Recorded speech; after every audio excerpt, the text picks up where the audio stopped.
Alors, bonjour chers amis et bienvenue. Aujourd'hui, nous allons voir un sujet très intéressant. Et le thème de cette vidéo est de savoir comment investir comme les riches.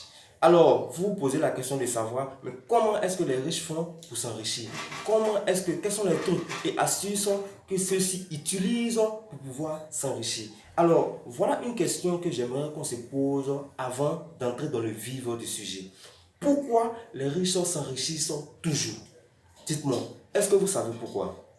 Euh, il y a plein d'aspects, mais aujourd'hui, nous allons voir le côté spécifique, tout ce qui nous intéresse. Et aujourd'hui, dans cette vidéo, nous allons voir 2 à 3 éléments très importants qu'il faut pour que vous puissiez vous aussi atteindre votre indépendance financière un jour. Donc, les riches s'enrichissent toujours en partie parce ils n'investissent pas, comme les autres. Voilà un peu la raison. Les riches s'enrichissent toujours davantage parce qu'ils n'investissent pas comme les autres. Ils investissent dans des véhicules d'investissement, dans des véhicules de placement que les riches et les personnes qui sont dans la classe moyenne ne peuvent pas se le permettre. Donc voilà la raison pour laquelle les riches s'enrichissent toujours. Parce qu'ils investissent dans des véhicules de placement qui ne sont pas accessibles aux pauvres et aux gens de la classe moyenne. Mais ce n'est pas une sorte de discrimination. C'est parce que vous n'avez pas de compétences, d'expérience nécessaires pour pouvoir investir dans ce domaine comme le font les riches. Alors, dans cette vidéo, nous allons voir plusieurs éléments que ces riches ont en commun et la raison pour laquelle ils investissent dans un groupe d'investissement ou dans un véhicule d'investissement que vous ne pouvez pas vous permettre de le faire. Voilà un peu ça. Et aujourd'hui, dans cette vidéo, comme je le disais, les éléments que nous allons voir sont très importants. Nous allons voir ensemble les 3 E et les bonnes dettes versus les mauvaises dettes. Les bonnes, versus les mauvaises. Donc, comme je le disais, nous allons voir ensemble les 3 E. Voilà, excusez le marqueur qui n'écrit pas. Les 3 E. Alors, c'est quoi les 3 E? Comme j'ai toujours tendance à le dire, avant de vous lancer dans tout type d'investissement, que ce soit boursier, que ce soit immobilier, que ce soit entrepreneuriat ou ainsi de suite, il vous faut un minimum de connaissances. Et qu'est-ce que les riches ont en commun? C'est qu'ils ont un autre type d'éducation. Voilà ce qui fait la richesse de ces personnes. Ils ont un autre type d'éducation. Alors que les pauvres et la classe moyenne, qu'est-ce qu'ils font? Ils vont à l'école, après être allés à l'école, ils se cherchent un emploi. Alors que les riches, eux, ils ont un autre type d'éducation. Ils ont d'abord une éducation financière plus poussée, donc ils ont une éducation financière hors du commun que les personnes pauvres et de la classe moyenne. Ensuite, ils ont un QI financier plus élevé, un quotient intellectuel, un quotient financier, plus élevé que la moyenne. Parce que le quotient intellectuel, le quotient financier d'une personne riche, pas intellectuel, parce que intellectuel, tout le monde peut être intellectuel, mais le quotient financier des personnes riches est au-dessus de la moyenne. Donc, qu'est-ce qu'ils ont? Nous allons voir comme premier point les 3 E. Alors, les 3 E, qu'est-ce que c'est que les 3 E? Les 3 E, c'est tout ce que vous devez avoir si vous voulez avoir vraiment la richesse dans votre vie. Ce sont les compétences, les informations, bien les connaissances nécessaires qu'il vous faut pour pouvoir espérer atteindre un jour votre indépendance financière. Donc, au niveau des 3 E, comme premier E, nous avons l'éducation. Voilà, nous avons l'éducation. Voilà, c'est de l'éducation qu'on est en train de parler. Pas de l'éducation, aller à l'école, obtenir des diplômes et aller travailler, mais de l'éducation financière. C'est de développer ses connaissances financières. C'est de développer son sens des affaires. Donc, s'éduquer financièrement. Avoir toutes les connaissances qu'il faut en tant que personne qui aimerait bien atteindre son indépendance financière. Donc, s'éduquer financièrement. Ensuite, lorsque vous aurez fait vos recherches, vous aurez étudié, appris tout ce qu'il y a à apprendre sur l'argent, il vous faut mettre cela en pratique. Parce que si on a une connaissance, on ne la met pas en pratique, cette connaissance n'a aucune valeur du tout. Donc, on a l'expérience. Voilà. Ensuite, après l'expérience, le troisième point que nous pouvons voir, après l'expérience, il faut un excédent de trésorerie. Alors, c'est quoi l'excédent de trésorerie? L'excédent de trésorerie, c'est d'avoir de l'argent. Parce que vous avez de l'éducation, vous avez de l'expérience, mais si vous n'avez pas un excédent de trésorerie,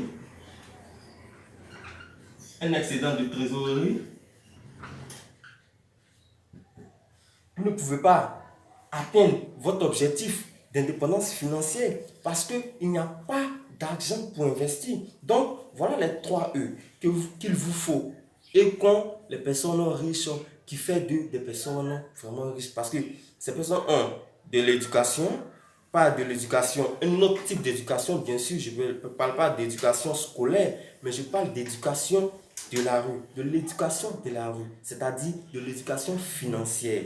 C'est ce que ces personnes ont en commun. Ensuite, ils ont de l'expérience. Ils savent ce qu'ils font. Ils ont les connaissances qu'il faut pour pouvoir investir dans ce type de domaine. Après l'expérience, nous avons l'excédent de trésorerie. De l'argent pour pouvoir investir dans tout type de domaine, dans tout type d'investissement. Voilà un peu les 3 E. Et ensuite, après avoir acquérir toutes ces différents types de connaissances, c'est-à-dire l'éducation, l'expérience et l'excellence de trésorerie, ils sont habilités à pouvoir investir dans tout type de domaine parce qu'ils savent ce qui est bon et ce qui n'est pas bon. Donc, parlant de ce qui est bon et ce qui n'est pas bon, nous allons voir comme deuxième point. Voilà, nous allons voir comme deuxième point bon versus mauvais. Alors, qu'est-ce que ça veut dire bon versus mauvais? Bon versus mauvais, j'essaie de dire par là qu'il y a des bons et les mauvais dans tout type d'investissement. Alors, qu'est-ce que c'est que les bons et les mauvais? Et pourquoi est-ce que vous devez apprendre cela aussi si vous voulez bien atteindre votre indépendance financière ou espérer devenir riche? Donc, le premier point, c'est d'être à mesure de faire la différence entre les bonnes dettes, voilà, et les mauvaises dettes.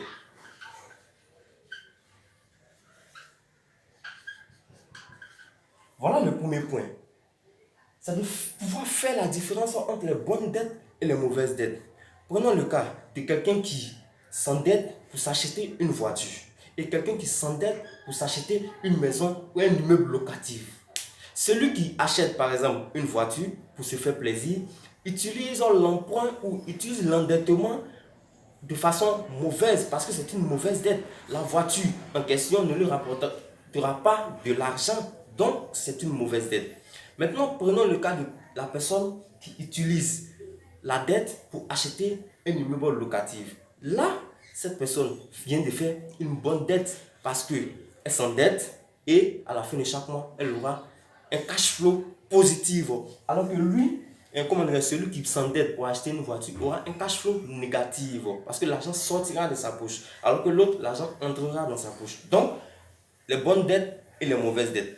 Ensuite, le deuxième point, il y a les bonnes pertes et les mauvaises pertes.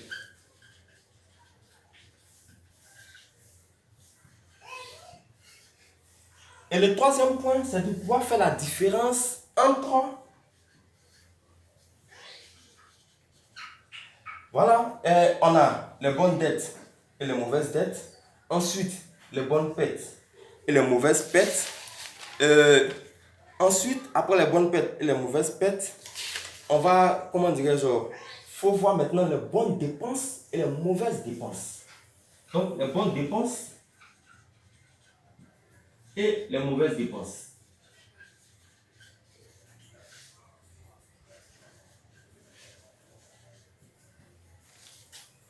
Donc, voici un peu tous les différents éléments que j'aimerais que vous puissiez comprendre, que vous puissiez avoir, que vous puissiez être à mesure de discerner, d'être à mesure de faire les différents types de différences.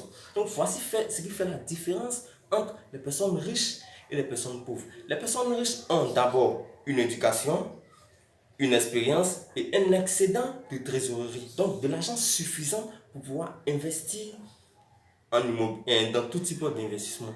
Donc, En tant que pour quelqu'un qui part de zéro et qui veut atteindre l'indépendance financière ou la richesse, il lui faut un certain type de connaissances, un certain nombre d'informations.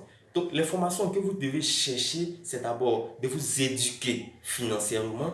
Ensuite, chercher à acquérir de l'expérience. Après de l'expérience, vous cherchez à obtenir un excédent de trésorerie. Et après avoir obtenu ces différents excédents de trésorerie, il vous faut être aussi être à mesure de faire la différence entre les bons et les mauvais, c'est-à-dire les bonnes dettes et les mauvaises dettes, les bonnes pertes et les mauvaises pertes, les bonnes dépenses et les mauvaises dépenses. Les bonnes dépenses et les mauvaises dépenses, on peut prendre le cas où comment dirais-je, vous acquérez les services d'un fiscaliste qui vous donne des conseils qui pourront vous enrichir demain. Ça, ce sont les bonnes dépenses.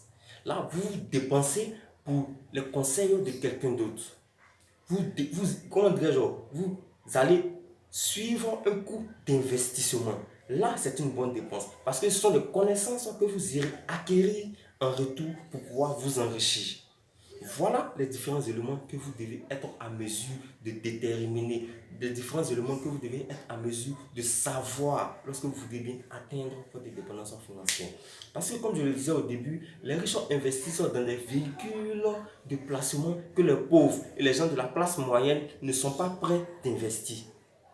Pas parce que, d'abord c'est un cercle fermé, voilà, parce que les choses se font en cercle, comment dirais-je, en association, et par connaissance et ainsi de suite. Donc si vous n'avez pas les connaissances, les compétences et l'argent suffisant pour pouvoir vous injecter dans ce genre de réseau, c'est carrément impossible pour vous d'atteindre un niveau où vous n'aurez pratiquement plus besoin de travailler pour vivre la vie que vous avez toujours rêvé. Alors, j'ai été très ravi et très heureux de partager ces connaissances avec vous. Je vous dirai de m'apporter un like et n'oubliez pas, mettez tous vos commentaires, toutes les questions que vous avez, que vous voudrez bien avoir réponse. Je serai ravi d'apporter les réponses adéquates à toutes ces questions. J'ai été très heureux de partager avec vous toutes ces informations et je vous dis à la prochaine.